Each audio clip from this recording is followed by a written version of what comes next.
funniest narratives is that Caitlin Clark and Kelsey Mitchell somehow hate each other, and Kelsey Mitchell hates Indiana, and she wants to leave Indiana because occasionally, she might go and post something cryptic that has nothing to do with basketball.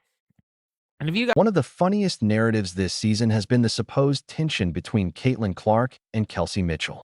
The rumor mill claims Mitchell can't stand Clark, that she wants out of Indiana just to escape her. Every cryptic Instagram post. Proof, at least in the eyes of fans, of some secret feud. But here's the truth. When Mitchell sat down for that Subaru podcast interview, the reality was completely different. Situated, I feel like, when something that big or someone that big who has that much impact comes into something, there are a lot of adjustments that people have to make on the floor, off the floor, in the locker room, in the training room. Just a lot of stuff is a lot of moving parts. And I think the biggest part that I respected about Caitlin is that she never was bigger than the program. I don't know if that makes sense, but like, it wasn't like she wasn't trying to take over. It wasn't, I don't know how to explain that. You know what I'm trying to say, though? Yeah, no, Close attention to what Mitchell just said. She never felt bigger than the program. That's not resentment. That's respect. Real respect for how a superstar rookie navigated her way onto an established roster. Think about it. When the biggest name in women's basketball history joins your team, bringing unprecedented media attention and commercial pressure, there are countless ways it could go wrong. Egos clash. Playing styles conflict. Veterans feel sidelined. None of that happened in Indiana. And Mitchell is explaining exactly why. She comes in, she's going to obviously do her part because that's what being a professional athlete is, but with the understanding of fitting into a team, making sure we fit, making sure we have chemistry. So it's never bigger than like the group it's like itself. She wasn't trying to be bigger than everybody. Like within our locker room, she wasn't trying to be bigger than anyone else. And I think the way that her style of play, it ended up complimenting me, ended up complimenting AB. And so, like, the one thing I love. She literally came out and said, when it comes to, like, there's never been a negative word said from. There it is. Her style of play complimented me and complimented AB. Mitchell isn't just being polite. She's describing a basketball reality that transformed her 2024 season. Here's what actually changed. In 2023, Mitchell averaged 17.1 points per game on 42.3% shooting. Her game relied on isolation plays, step-back jumpers, and creating her own shot through dribble moves. Effective? Yes. Efficient? Not really. Exhausting? Absolutely. Then Caitlin Clark arrived, bringing her elite playmaking ability. Suddenly, Mitchell started getting open looks off passes she'd never received before. Catch-and-shoot threes instead of contested pull-ups. Layups off backdoor cuts instead of forcing drives through traffic. Clark didn't just change the game. She elevated her teammates, making the entire offense more efficient and explosive. She also knows when Caitlin Clark's there, she can't go ultra ISO. But also, we saw a lot less dribble, step back long twos out of her last year than we saw in 2024. And especially early on in the year. Like, we always joke about Kelsey Mitchell on this channel, like she has the devil on one shoulder and the angel on the other shoulder. Angel's telling her, pass the ball, relocate, I can get an open layup or 3-point shot. And the devil's telling her, let me go tween, step back and shoot a shot with my foot on the line. Whereas she was listening to the angel way more often than she was listening to the devil in 2025, even without. Mitchell is being remarkably honest about her own tendencies here. The devil on one shoulder whispering, go into hero mode. Dribble 6 times. Take the tough shot. The angel on the other shoulder reminding her, the easy play wins games. In 2024, she listened to the angel far more often. Not because Clark demanded it, not because anyone forced her, but because winning basketball became obvious when you're playing alongside someone who makes the game easier for everyone. And this is exactly where the they hate each other narrative completely falls apart. Mitchell is describing a teammate who made her better, made her life easier, and helped the Fever reach the playoffs for the first time in years. Kind of get theirs. There are very few basketball players in the world who would rather lose than win, if we're being honest. But yeah, it is what it is. So I see it here again. Grateful for you two's reposting it, and it's just one of those things where This Indiana Fever team, we joke about it, but it was partially correct.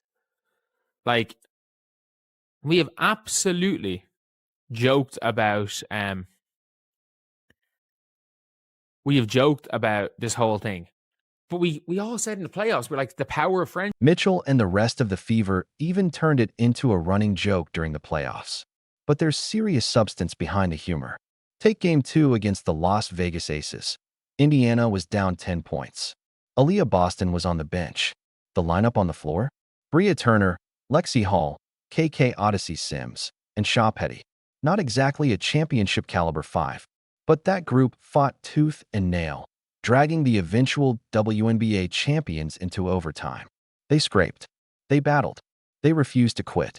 And when they won playoff games, the entire team would sprint to Clark's Black Air Force Ones and celebrate together. This isn't staged for cameras. This is authentic team chemistry, the kind you can't fake over an 82-game season. Their lineup was Brie Turner, Lexi Hull, KK,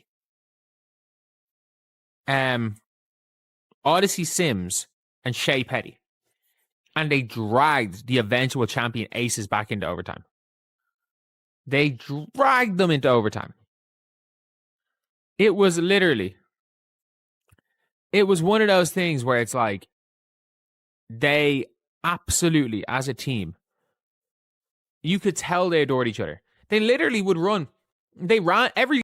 Mitchell and the rest of the Fever even turned it into a running joke during the playoffs. But there's serious substance behind the humor.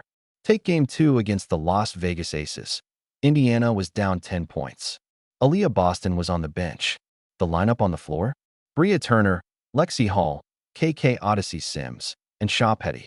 Not exactly a championship caliber 5, but that group fought tooth and nail, dragging the eventual WNBA champions into overtime. They scraped. They battled. They refused to quit. And when they won playoff games, the entire team would sprint to Clark's Black Air Force Ones and celebrate together.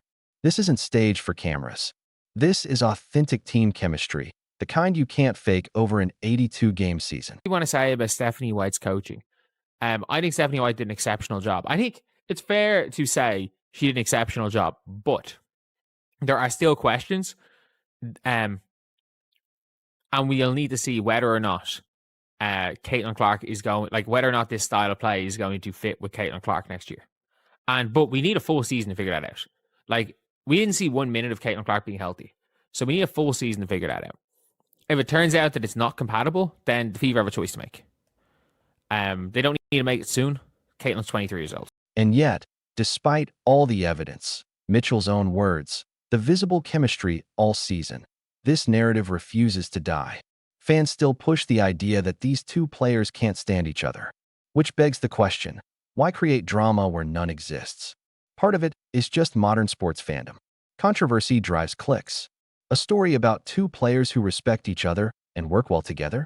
Not nearly as compelling as rumors of locker room tension. Part of it is projection. Fans have strong opinions about how the Fever should be built, who should take the shots, how minutes should be allocated. When reality doesn't match their expectations, they invent stories to fill the gap. And part of it, people just love drama. A healthy, functional team dynamic doesn't sell headlines the way a soap opera version, where everyone's secretly at each other's throats, does. And people still try to push the narrative. Like, for me, I can't believe I'm constantly having to make this same video over and over and over again. But fans are still pushing that narrative. So I have to talk about it over and over and over again. But at least every single time I'll make one of these videos, maybe there's a fan who believes that Kelsey Mitchell and Caitlin Clark don't like each other, or Kelsey Mitchell doesn't like Caitlin Clark. Rather than the fact that they very much do like each other. They seem to enjoy playing with each other. And yes, there's a world where Kelsey Mitchell leaves the Fever.